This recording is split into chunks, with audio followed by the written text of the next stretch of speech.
আমার আলাদিন। লেখিকা জাবিন ফোরকান। পর্ব সংখ্যা ৫। অরণ্য, অরণ্য প্লিজ, এবার আমার কথাটা একবার জন্য তুমি শোনো। এরমের আকুতি মিনতির কোনো কাজই হলো না। অরণ্য তার হাতটা ধরে টানতে টানতে বেডরুমের ভেতরে নিয়ে গিয়ে বিছানায় ফেলে দিল। যে কবজিটা অরণ্য ধরেছিল সেটা লাল দাগ পড়ে গিয়েছে। ভীষণ ব্যথায় টনটন করছে। অরণ্য ঠাস করে দরজাটা আটকে দিল। অতঃপর ইরামের দিকে ফিরল। লোকটার চোখে মুখে উপচে পড়া ক্রোধ। খুঁজতে খুঁজতে বিছানার কাছে এসে ইরামের শরীরের উপর ঝুঁকে পড়ল সে। তুই ওই বাইনটাকে ঘরের ভেতর ঢুকতে দিয়েছিলি কেন? কোন সাহসে? কি সম্পর্ক তোর ওই কোতার বাচ্চার সাথে? কেঁপে কেঁপে উঠল ইরাম। হাহাকার করে উঠল সে। প্লিজ, উনি শুধু আমার অর্ডারটা ডেলিভারি করতে এসেছিল। অর্ডার ডেলিভারি করতে ঘরের ভেতর ঢোকাতে হয়? বলছিল একটু পানি থাকলে দিতে। এত গরম বাইরে, তাই ভেতরে বসে শুধু পানি দিয়েছিলাম আমি। শুধু পানি খেয়েছিস নাকি নিজেকেও? অরণ্য! ঠাস করে ইরামের গালে একটা থাপ্পড় বসিয়ে দিল অরণ্য। সেই থাপ্পড় এতটাই জোরে পড়ল যে দাঁতে লেগে ইরামের ঠোঁট কেটে গেল। রক্ত বেরিয়ে গেল। মুখের ভেতর নোনতা স্বাদ পেল সে, অথচ একটুখানি দম ফেলার সুযোগটুকু পেল না। অরণ্য তার থুতনি চেপে ধরে জোরপূর্বক তার ঠোঁটে নিজের ঠোঁটের মাঝে ডুবিয়ে দিল। এ কোনো ভালোবাসার বিনিময় নয়, স্রেফ ক্ষুধার্ত এক পশুর আক্রমণ। ঝটকা দিয়ে উঠল ইরাম। ঠেলে অরণ্যকে দূরে সরাতে চাইলেও পারল না। তার হাত দুটো বিছানার সঙ্গে শক্তভাবে চেপে ধরল অরণ্য। তুই শুধু আমার ইরাম। তোর শরীর, মন, আত্মা সবকিছুর ওপর শুধু অরণ্য মির্জা সওদাগরের অধিকার। কোনো বাঙ্গির পোলা তোর দিকে চোখ তুলে তাকালে আমি ওকে জ্যান্ত কবর দিয়ে রাখবো। শুনে নাও তুমি। তুমি আমার, আমার এবং শুধু আমার। বুঝেছো?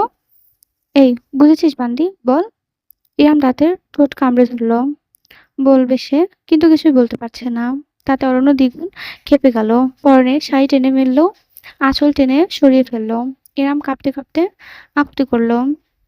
অরণ্য প্লিজ, বিশ্বাস করো, আমার অন্য কারোর সাথে কোনো প্রকার সম্পর্ক নেই। ওই লোকটাও কোনো দোষ নেই। আপনি এমন করবেন না প্লিজ। আমি আমি বলছি তো। আপনি একটু মাথা ঠান্ডা করুন। এই চুপ। মাথা আমার ঠান্ডা হবে শুধু তোকে পেলে। বুঝেছিস? শাড়ি পরবি তুই, অন্য পুরুষকে নিজের দেহ দেখিয়ে বেড়াবি।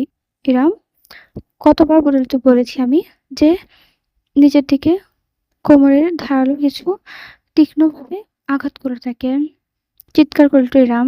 অর্ণ লাইট স্ট্যান্ড থেকে বের করেছে একটা রেজার ব্লেড, তুলে ইরামের কোমরে বসিয়ে দিয়েছে। বিন্দু বিন্দু রক্তে বিছানার চাদর লাল হয়ে উঠেছে। অরণ্য থামল না। হাত বাড়িয়ে ড্রয়ার খুলে একটা হ্যান্ডকাফ বের করলো। ছটফট করে থাকা ইরামের দুটো কবজি সে বেডপোস্টের সাথে বেঁধে ফেললো। শাড়িটা সম্পূর্ণ খুলে ছুঁড়ে ফেললো মেঝেতে। ইরাম গলা ভেঙে গিয়েছে আকুতি জানাতে জানাতে।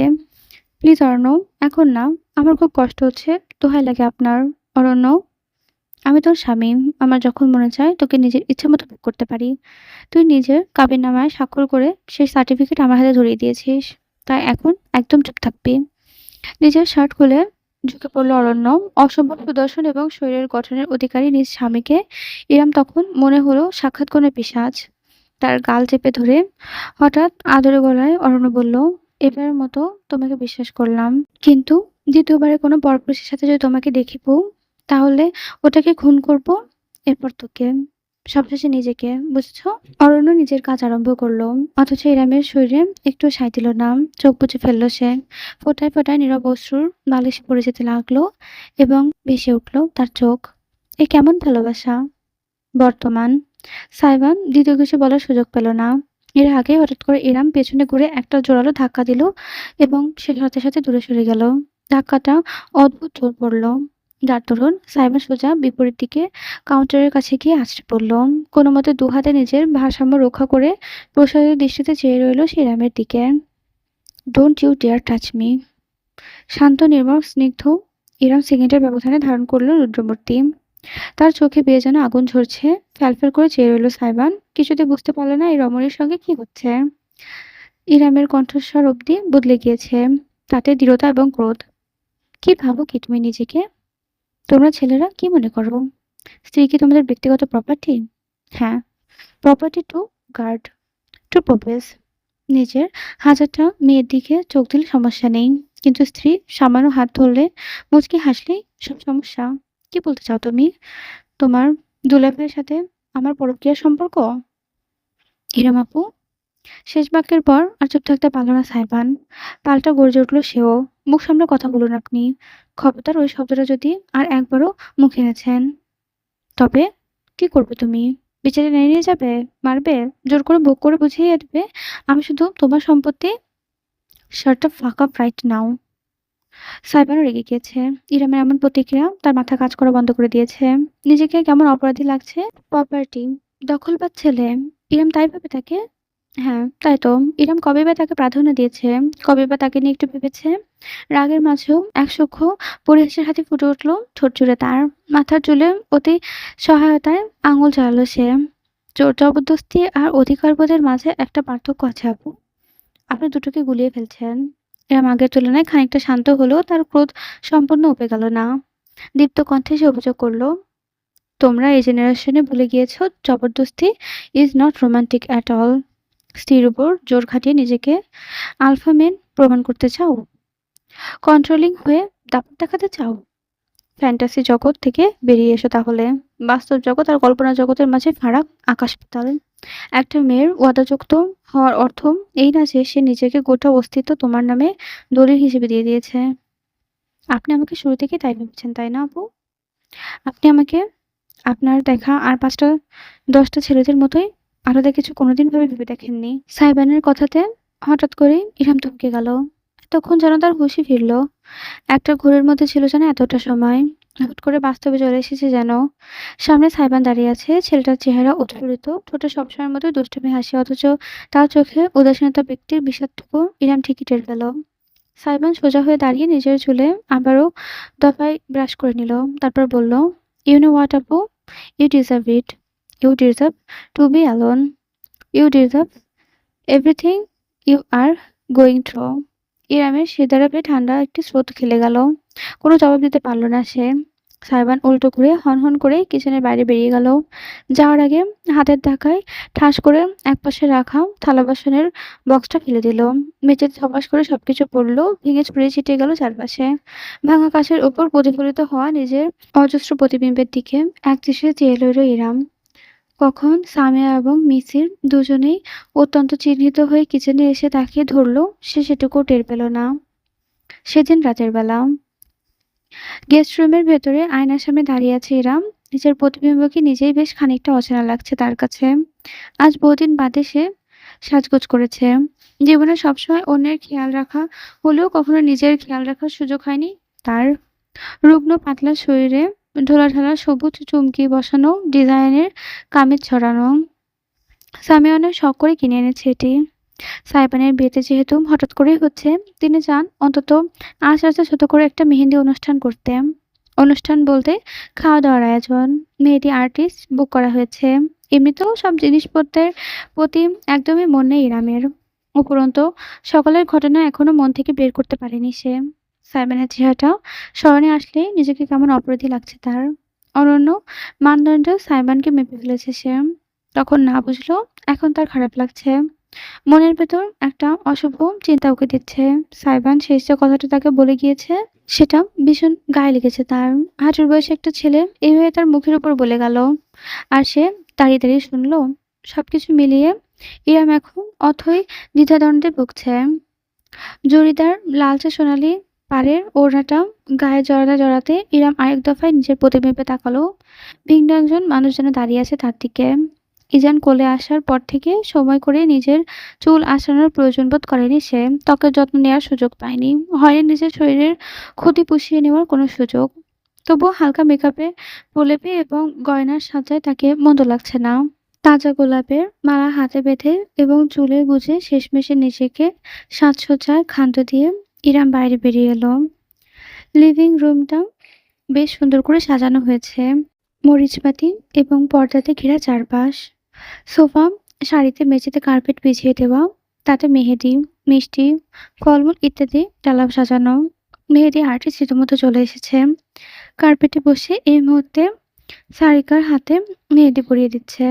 একপাশে সামিয়ার কোলে চুপটি করে বসে একজন বড় বড় চোখ মেলে চারপাশ তাকাচ্ছে।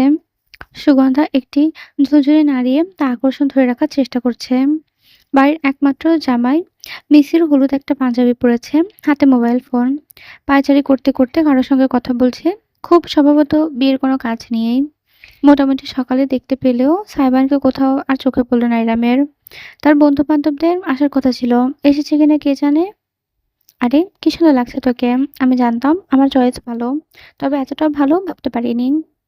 সামিয়ার মন্তব্য করতে চোখ ঘুরে ইরামের দিকে তাকালো সারিকা। আপাতমস্তক রমণীকে পর্যবেক্ষণ করে দৃষ্টি ফিরিয়ে নিল বিতৃষ্ণায়। খাচ্ছে, পড়েছে আমাদের টাকায়, আবার যত সব ঢং। কথায় সারিকা মৃদু গলা বললেও পিছন থেকে ইরাম স্পষ্ট সবকিছু শুনতে পেল। তবে বাইরের মানুষদের সামনে তেমন কোনো মন্তব্য না করার সিদ্ধান্ত নিল সে। ইজানকে আদর করে এসে অতঃপর কার্পেটে পা ছড়িয়ে বসল সে। মেহেদি আর্টিস্ট তার হাতে নিজের কার্যকলাপ রচনা করে চলেছে। বিষয়টা খুবই বিরক্তিকর। এতে দীর্ঘ সময় ধরে একটানা এভাবে বসে থাকা দরকার। ইরামের সবথেকে সংক্ষিপ্ত এবং সিম্পল ডিজাইন বেছে নেওয়ার পরেও পাকা ২ ঘন্টা সময় লাগলো সম্পূর্ণ কাজ শেষ হতে। বসে থাকতে থাকতে ইতোমধ্যে ইরামের পিঠ ধরে গিয়েছে। অবশ্যই আসছে হাত পা। মেহেদি আর্টিস্ট মেয়েটা তাকে নরম গলায় শোধালো, আপু, আপনার হাজবেন্ডের নামটা? চোখ পিটপিট করলো ইরাম। হাজবেন্ডের নাম দিয়ে কি হবে? মেহেদি ডিজাইনের ভেতর একটা জায়গায় লুকিয়ে রেখে দিব, পরে হাজবেন্ড খুঁজে বের করবে ওনার নাম কোথায় লেখা আছে। এসব আজব ট্রেডিশন কবে উদ্ভব হলো? ভ্যাবাচ্যাকা খেয়ে গেল মেহেদি আর্টিস্ট। না মানে এটা ট্রেন্ড, সবাই তো করে। সবাই করলে কি আমাকেও করতে হবে? বলতে বলতে ইরামের চোখ পড়লো সারিকার দিকে। তার মেহেদি পড়া শেষ। সিমির একটা হেয়ার ড্রায়ার নিয়ে এসেছে, তার পাশে বসে হাতের ড্রায়ার চালিয়ে দ্রুত শুকিয়ে নিতে সাহায্য করছে। দৃশ্যটা মনোরম, অথচ সারিকা কেমন শকুনের দৃষ্টিতে ইরামকে দেখছে। মাথা ঝাঁকিয়ে শেষমেশ সুর পাল্টে ইরাম মেহেদি আর্টিস্টকে বলল, আচ্ছা লিখুন, কোথায় লিখবেন? জি, নামটা বলুন আপু। সারিকাকে শুনিয়ে শুনিয়ে খানিকটা অহেতুক জোর দিয়ে ইরাম বলল, লিখুন আমার আলাদিন। বাড়ির গেটের ভেতর ঢুকলো সাইবানের গাড়ি। পেছনে অনুসরণে অনুরাগের বাইক। ভেতরে বিয়ে সংক্রান্ত একটি অনুষ্ঠান চলছে। সেটা সাইবানের পোশাক আকাশে বোঝা যাবে না। সবসময়ের মতোই একটা হাতাছাড়া কালো রঙের টাইট ফিটিং জ্যাকেট টপ করে সাদা ট্রাউজার পরনে জিমে গিয়েছিল সেখান থেকে অনুরাগের বাসায়। পরে সামিয়ার ফোনের ওপর ফোন করায় একেবারে বন্ধুদের সঙ্গে নিয়ে বাড়ি আসলো। সাইবান গাড়ির দরজা খুলে বেরোলো। তার ঠোঁটে ঝুলছে সিগারেট। আজ সারাদিন সেবন করার ৬ নাম্বারটা এটা। গাড়ি থেকে নীরব এবং অনুরাগের সঙ্গে বাইক থেকে নেমে এলো আফনান। সকলে আশেপাশে তাকালো। অল্প হলেও সাজসজ্জায় সুন্দর লাগছে। মরিচবাতিতে ঘেরা এখানে সেখানে হলুদ আভা এবং নীল আভার লাইটিং এর ব্যবস্থা। বাড়িটা স্বর্ণের মতন জ্বলজ্বল করছে সামনে। ভেতর থেকে হালকা ধাঁচের কাওয়ারি মিউজিকের আওয়াজ ভেসে আসছে। সঙ্গে কোরমা পোলাওয়ের সুগন্ধ। সঙ্গে বেশ উৎসাহ নিয়ে আশেপাশে তাকাচ্ছে সকলে। অনুরাগ হেঁটে গিয়ে সাইবানের ঠোঁট থেকে সিগারেটটা কেড়ে নিয়ে মাটিতে ফেলে জুতো দিয়ে পিষে ফেললো। বিরক্ত করলো সাইবান। কি সমস্যা? আজ বাদে কাল বিয়ে, আর তুই এখন সিগারেট ফুঁকছিস? আমি সিগারেট খাবো, গাঁজা টানবো, মদ গিলবো, তোর সমস্যা কি তাতে? আর বিয়ে? তাচ্ছিল্যের হাসি হাসলো সাইবান। ওইসব বিয়েটিই হলো ভুলভাং। আমার জায়গা থাকলে বুঝতিস। তোর এত শখের হলে আমার বদলে তুই বিয়েটা করে ফেল না। ধর্ম আলাদা না হলে হয়তো ভেবে দেখতাম। অনুরাগের কথায় ব্রুকুটি করলো সাইবান। অনুরাগ সিনহা ধর্মে সনাতনী, কিন্তু বন্ধুদের মাঝে কখনো জাত ধর্ম এসব কোনো বিষয়ে পার্থক্য আনে না। আফনান এবং নীরবের থেকে সাইবান অনুরাগের সঙ্গে একটু বেশি মিশুক। আফনানরা এসেছে অনেক সময় পরে। সেখানে অনুরাগ তার সারা জীবনের বন্ধু ছিল স্কুল জীবন থেকে। তাই অন্য সকলের থেকে ছেলেটাকে তার একটু বেশি বুঝতে পারে। কি ভেবে দেখছিস আমার হবু বউকে বিয়ে করবি সেটা? আরেকবার ভাব দেখি। সাইবান, না না সোনা, এসব বললে হবে না। ভাব তুই একবার, আমার সামনে ভাব, এক্ষুনি ভাব। তোর মাথায় শিল্পটা ভেঙে ভাবনা গুছিয়ে দেবো একদম। অনুরাগ আর সাইবানের কথোপকথনের মাঝখানে আপনার আর নীরব এসে ঘেঁষে দাঁড়ালো। নীরব শেষ বাজিয়ে হঠাৎ জিজ্ঞেস করলো, আন্টি কোথায়? আন্টিটাকে দেখছি না যে। সাইবান ব্রুকুচকে বলল, মম, মম তো বিজি। আরে না, তোর হবু বউ আন্টিটা। আপনার নীরব একে অপরের দিকে তাকালো, সাথে হাই-ফাই করে অট্টহাসিতে ফেটে পড়ল। সাবিবান আর অনুরাগ দুজনেই খানিকটা বিরক্ত হয়ে পড়ল। অনুরাগ বলে উঠল, এই এসব কোন ধরনের দুষ্টুমি? দুষ্টুমি একটা লিমিট আছে। কাউকে অসম্মান করে কথা বলবি না। আপনি কবে থেকে এত সাধু হলেন? অনুরাগ দাদা কটাক্ষ করে খিলখিল করলো আপনার। নীরব তাল দিয়ে বলল, ওই বুড়ি আমাদের কচি বন্ধুর গলায় ঝুলে পড়েছে। আর আমরা বুড়িকে বুড়ি বলতে পারবো না? এই সাইবান, ডাক না আন্টিটাকে। আমরা একটু সালাম কালাম করি, দোয়া করে দিই তাদেরকে। আফনানের কথার ভিত্তিতে সাইবান চুপ করে রইল।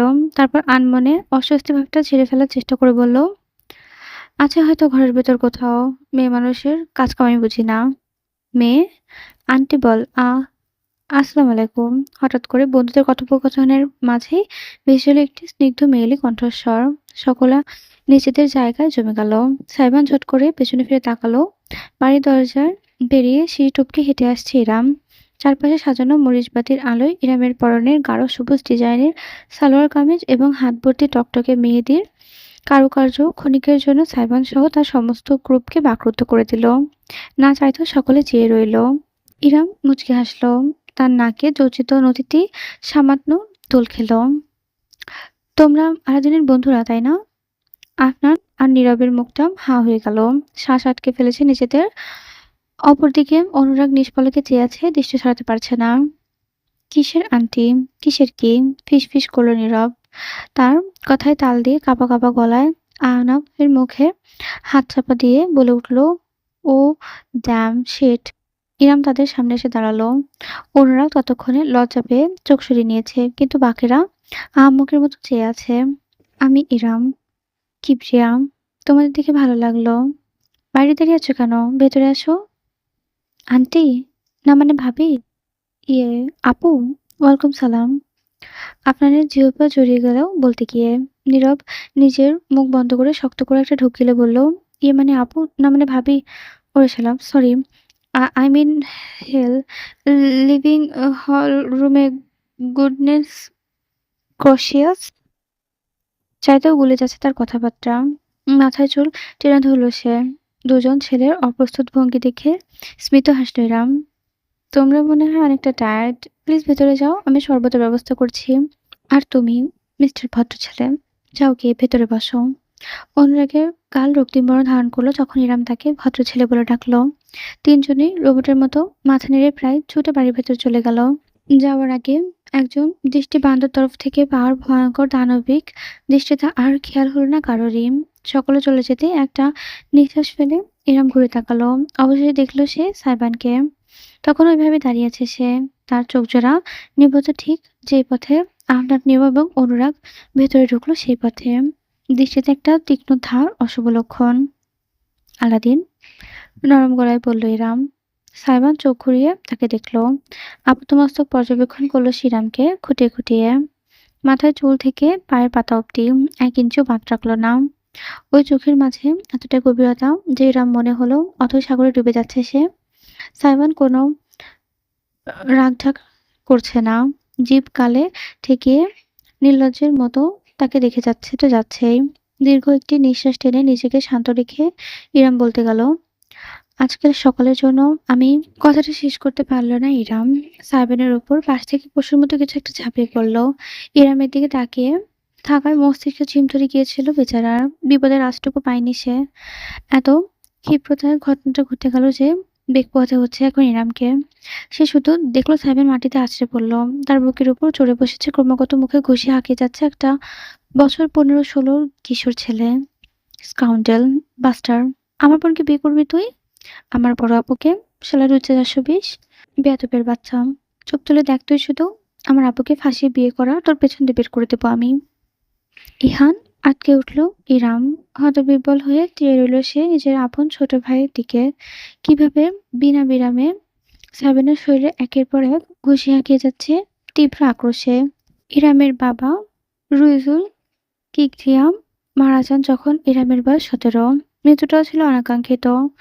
ফুটপাত দিয়ে হেঁটে যাচ্ছিলে নিয়ন্ত্রণহীন বাস এসে সোজা তাকে পিষে চলে গেল। এই দেশে নিয়ম কানুনে মেনে চলা মানুষেরও জীবনের কোনো মূল্য নেই। বাবা চলে যাওয়ার পর সে সুখে ইরামের মা মানসিক ভারসাম্য হারিয়ে বসেন। তিনি জীবিত ছিলেন ঠিকই, কিন্তু মস্তিষ্ক প্রাপ্তবয়স্কদের মতন কাজ করা বন্ধ করে দিয়েছিল। ইরাম বাড়ির বড় মেয়ে। তার ছোট দুটো ভাই রাহাত আর ইহান। রাহাত তাও যা একটু বড় ছিল, ইহান একেবারেই কোলের শিশু। মুহূর্তে গোটা পরিবারের দায়িত্ব এসে পড়ে কিশোরী ইরামের উপর। দুই ভাই, তাদের পড়ালেখা, মায়ের দেখভাল, চিকিৎসা খরচ, সংসারের ব্যয়, নিজের লেখাপড়া, জীবনযাপন সবকিছু। যেখানে প্রাপ্তবয়স্করা এত কঠিন দায়িত্ব হিমশিম খায়, সেখানে ইরাম লড়ে গিয়েছে বছরের পর বছর ধরে। মায়ের চিকিৎসা জারি রেখেছে, ছোট দুই ভাইয়ের পড়ালেখা শিখিয়েছে, মানুষ করেছে। তার নিজের দিকটা কোনোদিন দেখা হয়নি। বছরে নিজের জন্য একটা পোশাক নিতে হতো কিনা হতো না, কিন্তু ভাইদের কমতি রাখেনি সে কোনোদিন। সকালে নিজের পড়াশোনা, বিকালে কোচিং সেন্টারে পড়ানো, সন্ধ্যা থেকে রাত অবধি টিউশনি করা, নিজের জন্য কোনো সময় রাখতো না সে। ভাইদের জীবনে সে কোনো বড় বোন ছিল না, ছিল মায়ের ভূমিকায়। নিজের পরিবারে চালাতে সে খাটতে খাটতে যখন বয়সটা ৩০ ছুঁয়ে গেল, সে টেরও পেল না। এরপরই তার জীবনে এলো অরণ্য। যে অরণ্য তাকে একটা সময় কখনো না পাওয়ার সুখের স্বপ্ন দেখিয়েছিল, সে অরণ্য অতি যত্ন নিয়ে তার সবটুকু ধ্বংস করে দিল। সাইবানের বাড়ির লিভিং রুমে জটলা পাকিয়ে বসেছে সকলে। সাইবান সোফায় বসে আছে, সামিয়া ছেলের পাশে বসে তার গালে আইস প্যাক চেপে ধরে আছে। ছেলেটার চোখে দৃষ্টি অত্যন্ত ক্ষীণ, ধারালো নজরে সে দেখছে খানিকটা দূরে দাঁড়ানো ইহানকে। কিশোর ছেলেটা কম যায় না, ভ্রু কুচকে অত্যন্ত ঘৃণা নিয়ে দেখে যাচ্ছে সাইবানকে। বাকিরা সকলে ছড়িয়ে ছিটিয়ে দাঁড়ানো। অস্বস্তিকর নীরবতা ভেঙে প্রথম খেকিয়ে উঠল সারিকা। Great, just great. এখন ডিম থেকে সত্য ফোটা একটা টিনের ছেলে এসে আমাদের বাড়িতে গুন্ডামিগিরি করে যাবে, খুব ভালো। Sarika please read the room. Mrs শীতল গলায় স্ত্রীকে সতর্ক করলো, তবে হঠাৎ করেই মুখ খুলল ইরাম। নাম, সারিকা ঠিক বলেছে, বাড়ি এসে গুন্ডামি করা মানায় এত বিষয় না। ইরামের স্নিগ্ধ রূপ বদলে গেল, তাতে ভয় দেখেছে, কঠোরতা এবং দৃঢ়তা। নিজের ভাই ইহানের দিকে তাকালো সে। এ ধরনের অসভ্য আচরণ তোকে কে শিখিয়েছে ইহান? ইস, ওরা তোমাকে জবরদস্তি করতে পারে আর আমি প্রতিবাদ করতে এলেই দোষ? মিথিলা ভাবি, রাহাত ভাইয়া, কেউ আমাকে জানানোর প্রয়োজন মনে করেনি যে তুমি আমাদের বাড়িতে গিয়েছিলে। আমি বুঝতেও পারিনি রাস্তার ওপারে বাড়িতে তোমার বাস। আজ কিনা দুঃসাহস দেখিয়ে এই মহিলা, যার আমাদের বাড়িতে তোমার বিয়ের দাওয়াত দিতে। সিরিয়াসলি? সামিয়ার দিকে আঙুল তুলে গর্জে উঠল ইহান। বয়সে ছোট হলেও গায়ে গতরে অনেকখানি লম্বা সে। পিনপিনে পাতলা শরীরে ঢোলাঢালা শার্ট আর ট্রাউজার। ইরামের ব্রু কুঁচকে এলো ক্রোধে, হাতের মুঠো শক্ত করে ফেলল সে। এই মহিলা আবার কি? তারপরে তো দাঁত ফেলে দেবো বেয়াদব। খালামণি হয় আমাদের। খালামণি হবে তোমার, আমার তো সৎ খালা। ইরাম নিজের হাতখানা সহজাত উঁচু করে ধরল, যেন উদ্দেশ্য ইহানকে চড় দেয়া। তবে শেষ মুহূর্তে সে নিজে আটকে ফেলল। ইরাম নিজেকে আটকালেও আর চুপ বসে থাকলো না সাইবান। শটান উঠে দাঁড়িয়ে সোফা থেকে। সামিয়া শান্ত হওয়ার ইশারায় সম্পূর্ণ উপেক্ষা করে আইস প্যাক মেঝেতে ছুঁড়ে ফেললো। এগুলো তাকে দেখতে শিকারীর মতো লাগছে। ইহানের মুখোমুখি দাঁড়ালো সে। কি বললি তুই? পুংটা আরেকটা বার বলতো। সাইবান হঠাৎ করে এমন বিপদস্ত জনক রুদ্রমুখী ধারণ করেছে যে ইহান একটু হলেও ভরকালো, তবে মাথা নত করল না। সৎ, শেষ করতে পারল না ইহান। সাইবান হাত এগুলো বিদ্যুতের গতিতে ছেলেটার কলার পাকড়াও করে এক ঝটকায় রীতিমতো শূন্য তুলে ফেলল। ইহান সাইবানের হাতে চলতে লাগলো, তার পা মেঝে থেকে কিঞ্চি কয়েক উপরে, যেন পুতুল মাত্র। গর্জে উঠল সাইবান। Concept me. কেন? আমরা এক্ষুনি তোকে কেটে কুচি কুচি করে ড্রেনে ভাসিয়ে দেওয়া উচিত না? তোর জিভ দিয়ে আগুন ঝরে, তাই না? ওই জিভ আমি আলাদিন। মাঝখানে হস্তক্ষেপ করল ইরাম। সাইবানের বুকে এক হাত ঠেকিয়ে অন্য হাতে ছটফট করতে থাকা ছোট ভাইকে ছাড়িয়ে নিল। কয়েক কদম পিছিয়ে গিয়ে কাশতে কাশতে দীর্ঘশ্বাস টেনে নিল ইহান। হিংস্র চোখে চেয়ে রইল সাইবানের দিকে। মুখটা টকটকে লাল হয়ে গিয়েছে বেচারার। সাইবানকে জোরপূর্বক ঠেলে পিছিয়ে নিয়ে গেল ইরাম। দুজনের মাঝখানে বরাবর দাঁড়ালো, তাকালো ইহানের দিকে। ইহান, আমার মেজাজ খারাপ হওয়ার আগে স্পষ্ট শুনে রাখ, আমরা কেউ জোর করাজোরি করে বিয়ে করছি না। আমি স্বেচ্ছায় সুস্থ মস্তিষ্কে আলাদিনকে বিয়ে করতে রাজি হয়েছি। তুই কিছু না জেনে না বুঝে জন্তুর মতন একটা নির্দোষ মানুষের উপর ঝাঁপিয়ে পড়েছিস। উপরন্তু মানুষটাকে তোর চাইতে বয়স অনেক বড় ছিল। আলাদিন, এক্ষুনি সরি বলবি তুই। মাফ চাও? No way. লাফিয়ে উঠল ইহান, চিৎকার করতে লাগলো। আমি এখানে এসেছি তোমার জন্য আপু, তোমাকে বাঁচাতে, আর তুমি আমাকে উল্টো ওদের কাছে মাপ চাওয়াতে বলছো? আমি কিচ্ছু ভুল করিনি। ঠিক করেছি। দরকার পড়লে আবার করব। কিসের বিয়ে, কিসের কি? এই বিয়ে আমি মানি না। এই বদমাশটাকে আমি চিনি না, মানব না। পুরো এলাকায় বেবাস ওর কেতাকেলি। আমি এমন কারো কাছ থেকে তোমার বিয়ে আশা করি না। না, না, না। আচ্ছা, তোমার এই অন্যায়ের প্রতিবাদের বচন কোথায় ছিল যখন তোমার বড় ভাই বোনের সব ত্যাগ তিতিক্ষা করে ভুলে গিয়ে নিজের মায়ের বাড়িতে সামান্য আশ্রয়টুকু অবধি দিতে পারেনি? কোথায় ছিল তোমার এই আগুন ঠালা তেজ যখন তোমার বোনের বিবাহিত জীবন অন্য একটা পুরুষের জন্য তছনছ হয়ে গিয়েছিল? কোথায় ছিলে তুমি? কলেজে প্রেম করেছিলে নাকি ঢুলি চোখে চেপে বসেছিলে? প্রতিবাদটা এলো স্বপ্ন প্রথম প্রতীক্ষিত এক নারীর পক্ষ থেকে। সারিকা দুই হাতেই মেহেদি শুকিয়ে গাঢ় কমলা বর্ণ ধারণ করেছে তার। কয়েক পা এগুলো সে। এই বাড়িতে এসে অহেতুক নাটক রাখা বন্ধ করো। যদি মুরদ থাকে তো বাড়ি গিয়ে রাহাত ভাইয়ের কলারটা টেনে ধরে তার মুখে দুটো ঘুষি দাও। আমার ভাইয়ের দিকে চোখ রাঙিয়ে কথা বলছো কেন? ছোট মানুষ বলে আর খাতির করবো না কিন্তু। কিছু বলতে চাইলো, এক বিপক্ষের বলার মতো কথা শব্দ খুঁজে পেল না ইহান। সত্যি তো, তার মায়ের বড় ভাইয়ের বোনটার জীবনের ওপর দিয়ে কালবৈশাখী ঝড় বয়ে গিয়েছে, অথচ সে ভাই হয়ে কিছুই তো করতে পারেনি তখন। তার বয়স, তার অক্ষমতা তাকে আটকে রেখেছে। একটা কিশোর ছেলেকে চিৎকার চেঁচামেচি তো কেউ গণ্যই ধরে না। নিজেদের অসহায় লাগলো তার। হাতের মুঠো শক্ত করে তাই নিচের দিকে তাকিয়ে রইল। যদি ক্ষমতা থাকতো এই মুহূর্তে ইরামকে নিয়ে সে বেরিয়ে যেত বাড়ি থেকে। কিন্তু নিয়ে এসে কোথায় যাবে? কোথায় রাখবে? বাড়িতে তো রাহাতের বউ মিথিলা হুকুম চলছে। ছোট ভাইয়ের অন্ততন্ত খেয়াল করে খানিকটা নমনীয় হলো ইরাম। এগিয়ে গিয়ে ইহানের বাহু ধরে তাকে টেনে করে নিয়ে গেল। অতঃপর ভাইয়ের কাছে টেনে নিল, কপালের দুই পাশে ঠোঁট বুলিয়ে দিল। তারপর ফিসফিসানি মৃদু কণ্ঠে বলল, আমি একদম ঠিক আছি ভাই, বিশ্বাস কর। ওরা কেউ আমাকে জোর করছে না। আমি যা করেছি ভেবেচিন্তে করছি। খালামণির মতো মানুষ দুইটা হয় না। ওরা সবাই আমাকে এই বাড়িতে নিজের পরিবারের সদস্য বলতে মানতে শুরু করেছে। রইল বাকি আলাদিনের। ওর তো নিজের জীবনটা নষ্ট হয়ে গিয়েছে আমার জন্য। তবুও মানবিকতার খাতিরেও আমাকে গ্রহণ করে নিয়েছে। তুই ভুল বুঝিস না। মাথা ঠান্ডা করে বাসায় যা। আমি পরে তোর সাথে ভালো মতো কথা বলবো। প্রমিস। ইহান একটি দীর্ঘ নিঃশ্বাস টেনে মাথা দুলিয়ে সায় জানালো।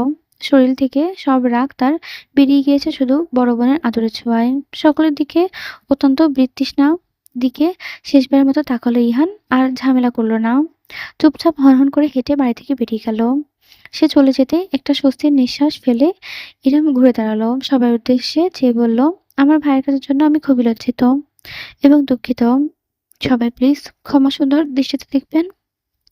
মেহেদির রাতটা কিছুক্ষণ পরে আবার আগের মতো জমজম হয়ে উঠল মিসির এবং সাইবানের বন্ধুদের প্রচেষ্টায়। ইজান হয়ে গিয়েছে গ্রুপের মধ্যমণি। তাকে নিয়ে কোনো আগ্রহের শেষ নেই। ইরামের হাতের মেহেদি প্রায় শুকিয়ে এসেছে। তাই সুগন্ধাকে কাজে হাতে হাতে সাহায্য করলে লাগলো সে।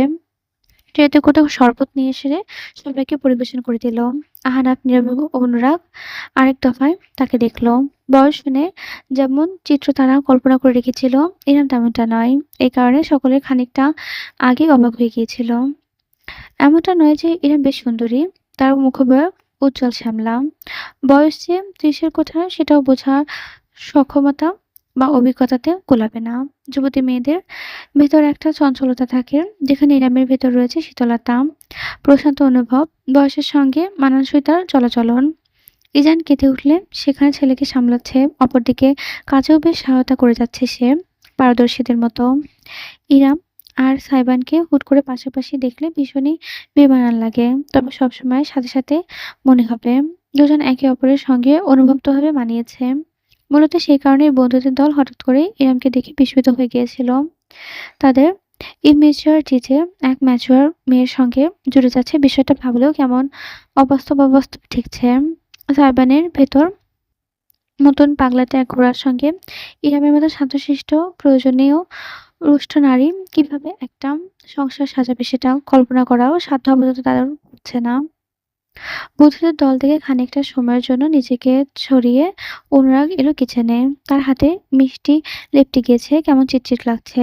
এই বাড়ির নারী নক্ষত্র তার চেনা। সে ছোটবেলা থেকে যাতায়াত, কোথায় কি আছে সব তার মুখস্থ। সিঙে হাত ধুয়ে তোয়ালেটা হাত মুছে নিচ্ছিল সে। ঠিক এমন সময় পেছনে ভিন্ন এক অস্তিত্ব টের পেল। সুগন্ধাটা নাকে এসে লেখল তার। এই শরীরের ঘ্রাণ তার খুব চেনা।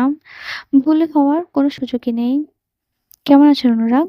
ধীরে সুস্থে ঘুরে দাঁড়ালো অনুরাগ। তার সামনে দণ্ডায়মান সারিকা। জ্বলজ্বল দৃষ্টিতে চেয়ে আছে। সিল্কি চুলগুলো কাঁধের দুপাশে ছড়ানো। অপূর্ব মায়া মায়া লাগছে মুখটা। কতদিন পরে দেখলো অনুরাগ মুখটা। হিসাব নেই। দৃষ্টি এড়িয়ে গেল সে। তাকালো তীর্যকভাবে। সারিকা সেখানে দাঁড়িয়ে ঠিক তার পেছনের টেবিলের দিকে।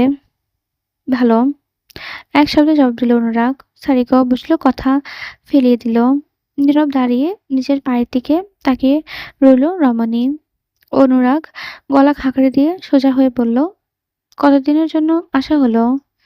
বিয়ে শেষে চলে যাবেন? চোখ পিটপিট করলো সারিকা, যেন ঘোর থেকে বেরিয়ে এলো। তেমনটাই পরিকল্পনা ছিল, কিন্তু আমাদের অ্যাপার্টমেন্টে রিনোভেশনের কাজ চলছে। ও চায় আমি ততদিন বাবার বাড়িতেই থাকি। ও, পরিহাসের হাসি ফুটল অনুরাগ একটুখানি। ঠিক পরক্ষণে নিজেকে সামনে নিল। চোখের আঙুল চালিয়ে সোজা হয়ে দাঁড়ালো। যাকগে, শুনে ভালো লাগলো যে আপনি সুখী আছেন। সাইকার হতে অতি সূক্ষ্ম এক বেদনাদায়ক হাসি ফুটে উঠল। অনুরাগ দেখল না, দেখতে যায় না, তবু কষ্ট বাড়ে। আমি যাই, আমাকে বোধহয় ওরা করছে। একটা বাহানা দিয়ে হনহন করে কিচেন থেকে বাইরের দিকে এগোলো অনুরাগ। তবে সারিকার কণ্ঠস্বর তাকে জমে যেতে বাধ্য করলো। আপনি বিয়ে করছেন না কেন? প্রথমটায় কিছু বলল না অনুরাগ। সারিকা ঝাপসা দৃষ্টিতে দেখল। তার কাজজোড়া উঁচু হয়ে আবারও ঝুলে পড়ল। সামান্য শব্দ তুলে হাসল। এবার সিনহাদের ছেলে। অতঃপর একটি দীর্ঘশ্বাস ফেলে বলল, বিয়ে এখনো সময় হয়নি। ভগবান যখন চাইবেন তখন হয়ে যাবে, চিন্তা নেই। এটুকু বলে অনুরাগ বেরিয়ে গেল কিচেন থেকে। সারিকা ঠায় দাঁড়িয়ে রইল, যতক্ষণ বান্দাকে দেখা যায় আর কি। কখন যে তার বাম চোখটা বেয়ে জল ফেরিয়ে এসেছে সে টের পেল না। দ্রুত শাড়ির আঁচল দিয়ে মুখ ফেঁসে ফেলল। চেহারা জোরপূর্বক শান্তভাব ফুটিয়ে কিচেনের বাইরের দিকে হাঁটা দিল। যে না সে বাইরে পা রেখেছে, অমনি এক অনাকাঙ্ক্ষিত দৃষ্টি চোখে মুখে পড়ল তার। দেয়ালের পাশে একদম নিঃশব্দে দাঁড়িয়ে আছে ইরাম। হাতে খালি গ্লাসের ট্রে। খুব সম্ভবত কিচেনে এসব রেখে যেতে এসেছিল সে। সারিকা ব্রু কুঁচকে খানিকটা শত্রুভাবাপন্ন দৃষ্টিতে তাকালো। এই মেয়ে কিছু শুনেন তো? অথচ ইরাম যেমন শান্ত ছিল তেমনি শান্ত রইল। এগিয়ে এসে একদম নীরবে সারিকাকে পাশ কাটিয়ে কিচেনের ভেতর আড়াল হয়ে গেল। ভোররাত ৪টা বেজে এসেছে। আর কিছুক্ষণ বাদেই ফজরের ওয়াক্ত শুরু হয়ে যাবে, অথচ ইরামের চোখে কোনো ঘুম নেই। ইজান তার বুকের উপর পরম শান্তিতে নিদ্রাচ্ছন্ন। সারাদিনের কার্যকলাপে এইটুকু দুধের বাচ্চা এমনভাবে ঘুমাচ্ছে যে একবারও ইরামকে জ্বালাতন করানোর জন্য জেগে ওঠেনি। ইরামের শরীর যেন ঝিম ধরে আছে। আর মাত্র কয়েক ঘন্টা, এরপরে তার জীবন নেবে এক নতুন মোড়। সে কি পারবে লড়াইয়ে টিকে থাকতে? জীবনটা তো তার জন্য কখনো ভালো ছিল না। নানা চিন্তায় তাকে বিশ্রাম নিতে বাধ্য দিচ্ছে। শেষমেশে ইরাম হার মানল। ইজানকে বিছানায় শুয়ে কোলবালিশ দিয়ে মাঝখানে রেখে উঠে এলো। এলোমেলো চুলগুলোতে আশ্রে খোঁপা বেঁধে নিল সে। গায়ে জড়িয়ে নিল একটি ওড়না। সারা বাড়ি আধো অন্ধকার। সকলে নিজেদের ঘরে বিশ্রাম নিচ্ছে। সকাল হতেই ব্যস্ততা শুরু হবে। ইরাম অতি নিঃশব্দে কিচেনে গিয়ে এক কাপ চা বানিয়ে নিল নিজের জন্য। অতঃপর গরম ধোয়া কাপ নিয়ে হাঁটতে হাঁটতে বাইরে বাগানে গেল। শেষ রাতের খোলা ঠান্ডা বাতাসে প্রাণ জুড়িয়ে এলো বুঝি। গরম চা মস্তিষ্কের অনেক প্যাচ খুলতেও সাহায্য করে। ইরাম যখন সবেমাত্র একটু স্বস্তি অনুভব করলো, তখনই খেয়াল করলো বাড়ির লোহার মেন গেটটা হালকা খোলা। সেখান দিয়ে নিঃশব্দে গুটিসুটি পায়ে ভেতরে ঢুকছে কেউ। প্রথমে আবছা দেখা গেল, চোট্টর নাকি।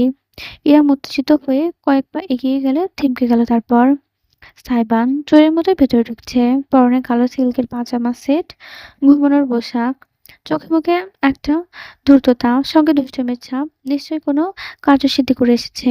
তবে সব থেকে অবাক করা বিষয় হচ্ছে সাইবানের পায়ের কাছে কিছু ছোট একটা প্রাণের অস্তিত্ব। ৩টে ছোট ছোট ইঁদুর। হ্যাঁ, একদম মুরগির বাচ্চার সাইজের, সাদা এবং বাদামি রঙের ইঁদুরের ছানা। ইরাম প্রথমে নিজের চোখে বিশ্বাস করতে পারল না। সাইবান বেশ খানিকটা এগিয়ে আসার পর ইরামকে দেখে থমকালো। তবে চোখে মুখে কোনো অবিশ্বাস্যতা ফুটে উঠল না। শুধু হালকা একটু কেশে শুধালো, ঘুমাননি এখনো? তবে ইরামের সমস্ত মনোযোগ এখন সাইবানের পায়ের কাছে গুড়গুড় করতে থাকা ইঁদুরের ছানার দিকে। তুমি কোথা থেকে ইঁদুর ধরে এনেছ? ইরাম বিস্মিত নিয়ে জিজ্ঞেস করতে সাইবান চোখ মুখ কুঁচকে ফেলল। ইঁদুর? ইঁদুর হবে আপনার ভাই। এগুলো হ্যামস্টার, আমার বাচ্চারা। ভ্যাবাচ্যাকা খেয়ে গেল। ইরাম। সাইবা নুয়ে নিজের হাতের তালুর উপরে ৩টে হ্যামস্টার তুলে নিয়ে বুকপটের ভেতরে রাখল। ৩ জনই ঠসাঠস করে বসে পড়ল। মুখে বের করে নিল, দাঁত দেখালো তাদেরকে। আঙুল তুলে পরিচয় করিয়ে দিল সাইবান। ধবধবে সাদাটাকে প্রথম দেখেই বলল, ওর নাম চেঙ্গিস খান। হিরামের মাথায় বুঝি বাজ পড়ল। মানুষকে বহু ধরনের প্রাণী সে পালতে দেখেছে, বিড়াল, কুকুর, পাখি, মাছ, গরু, কিন্তু ইঁদুর, তা এমন বলের মতো কিউট কিউট প্রাণীগুলো পালছে কিনা একটা জোয়ান ছেলেপুলে, যার চরিত্রের সঙ্গে কিউট শব্দটা একেবারেই যায় না। উপরন্তু পালিত পশু পাখিদের নাম মানুষের ছোটখাটো শব্দে রাখে, লালু, কালু, টম, টমি, টুটু পুচু, কত কি। সাইবেন কিনা এই ইঞ্চি কয়েক সাদা পশমের বলটার নাম লিখেছে চেঙ্গিস খান। এসব মানা যায়? সাইবান ইরামের হতবিম্বতার প্রতি বিশেষ মনোযোগ নেই। আঙুল দিয়ে সে এবার বাদামি পশমওয়ালাটা দেখিল। Kim Jong Hitler. সবশেষে গোটা প্রায় বাদামিটাকে দেখিয়ে বলল, আর এটা বারাক ওসামা। ইরামের প্রচন্ড হাসি পাচ্ছে, অট্টহাসি, হাসতে ইচ্ছা করছে। ঠোঁটে ঠোঁট চেপে সে শক্তভাবে চায়ের কাপ ধরে রাখলো। ৩টা আদরে ছোট ইঁদুর বড় বড় মায়াবী চোখে তাকিয়ে আছে। আর এদের ডাকতে হবে কিনা চিঙ্গিস হিটলার, ওবামা তুরি, ওসামা বলে। ওরা বাচ্চা দিলে কি নাম রাখবে? বখতিয়ান খলসি নাকি লর্ড ক্লাইভ? খিলখিল করে হেসে উঠল সাইবান। ছেলেটা সবসময় হাসে, তবে সে দুষ্টুমির হাসির সঙ্গে এই হাসিটা একটু বিশ্বস্ত ফারাক আছে। সাইবান তীক্ষ্ণ সুচালো দাঁত দুটো ঠোঁটের দুই পাশ থেকে বেরিয়ে এলো। খানিকটা ভ্যাম্পায়ারের গোছের মতো দেখতে লাগছে। অকৃত্রিম হাসিটার দিকে ইরাম প্রয়োজনের চাইতে খানিকটা বেশি সময় ধরে যেন তাকিয়ে রইল। বুঝতে পারল না কেন। ভালো আইডিয়া, কিন্তু আপনি ফেল। নাম দেয়ার কম্পিটিশনে আমি সবার আব্বু লাগি। খানিকটা ভাবল সাইবান, পায়ে পা লাগালো। তারপর হুট করে ইরামের হাত থেকে অসাধারণ চায়ের কাপটা নিয়ে চুমুক দিল। এই এই, আমি এটা খাচ্ছিলাম। ইরাম হাত বাড়িয়েও চাটা বাঁচতে পারল না। সাইবান চুমুক দিয়ে সবটুকু গিলে খেয়ে ফেলল। খালি কাপটা তার হাতে রেখে দিল। জিভ দিয়ে ঠোঁট চেটে নিয়ে বলল, ডেলিশিয়াস। নাক কুঁচকে বিরক্তি নিল ইরাম। বলল, আমি চা ভালোই বানাই। আমি চায়ের কথা বলিনি। ট্যাপ ট্যাপ করে তাকালো রমণী। সাইবানের কথায় অর্থটা সে ১ মিনিট যাবৎ ধরতে পারল না। মাথা নিচু করে কায়াপের দিকে তাকিয়ে রইল। খেয়াল করলো যে ধারে চুমুক দিয়ে সে পান করেছিল, সাইবান ঠিক সেই স্থানে চুমুক দিচ্ছে।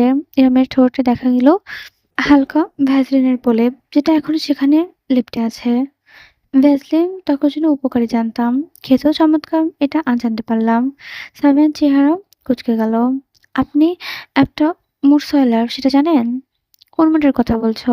হঠাৎ করে ইরামের একদম কাছে এলো সাইবান।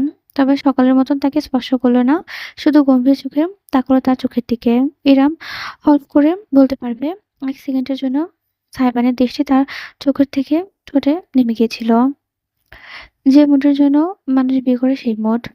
গেঞ্জিরা কোন মুডের কারণে বিয়ে করে? তির্যক হাসলো সাইবান। নুয়ে নিজের মুখটা ইরামের মুখোমুখি আনলো।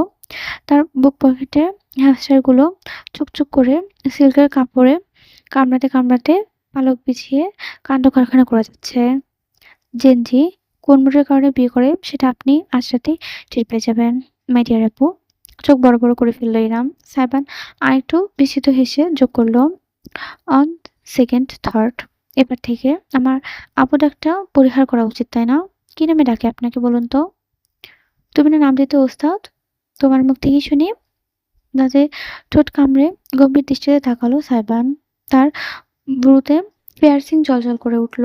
ভোরের কমলাভাবে আলো। দিলেন তো? গেগু করে আমার বউকে আমি কি নামে ডাকবো জানতে পারলে আপনি সইতে পারবেন না আপু।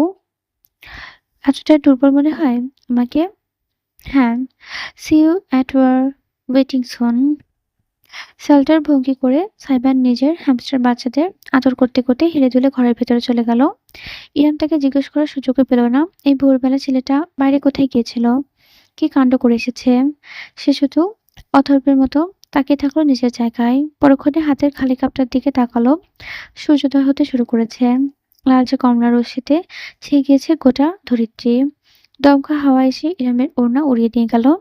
এক হাতে খোঁপা টেনে খুলে দিল সে। লম্বা চুলগুলো বাতাসে উড়তে লাগলো নদীর ঢেউয়ের মতো। চোখ বুজে ফেলল ইরাম, অনুভব করলো পৃথিবীকে। অবশেষে এই দিনটির আলো তার শরীরকে ছুঁয়ে দিল। নতুন শুরু নাকি নতুন সমাপ্তি, কোনটার সূত্রপাত ঘটবে আজ, সেটা এখন শুধু সময় বলতে পারবে।